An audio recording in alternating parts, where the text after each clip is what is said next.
Hindi pinalampas ni AJ Raval ang mga patutsada at negatibong komento na nagsasabing walang kwentang lalaki umano ang ama ng kanyang mga anak na malinaw na tumutukoy kay Aljur Abrenica.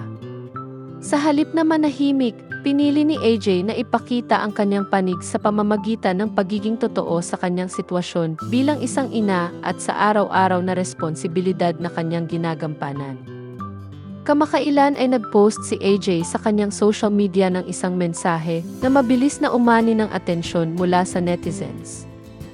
Ayon sa kanya, noyaya since the holidays na sinundan pa ng detalyadong paglalarawan ng kanyang araw. Ibinahagi niya na si Ate Yana ay nasa eskwela habang ang kanyang baby naman ay nasa crib.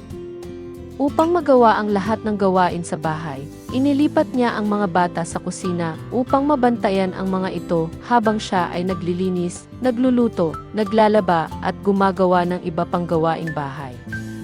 Tinapos niya ang post sa linyang multitasking mama mode na may kasamang heart emoji na tila sumasalamin sa pagmamahal at dedikasyon niya bilang isang ina. Kalakip na naturang post ang isang video kung saan makikita ang dalawa niyang anak na nanonood ng telebisyon habang nakadiaper. Simple lamang ang eksena, ngunit ramdam ang tunay na sitwasyon ng isang inang walang kasamang yaya at umaasa lamang sa sariling kakayahan upang mapagsabay-sabay ang lahat ng responsibilidad. Para sa marami, ang video ay naging patunay ng sakripisyo at pagsusumikap ni AJ para sa kanyang mga anak. Dahil dito, maraming netizens ang nagpahayag ng paghanga at pagka-proud kay AJ.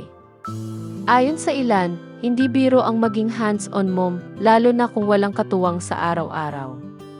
Pinuri siya ng mga taga-suporta dahil sa kanyang lakas ng loob at kakayahang panindigan ang pagiging ina sa kabila ng mga pagsubok.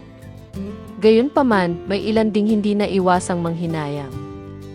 Para sa kanila, bata pa umano si AJ, ngunit tila napilitan na siyang gampanan agad ang mabigat na papel ng pagiging supermom.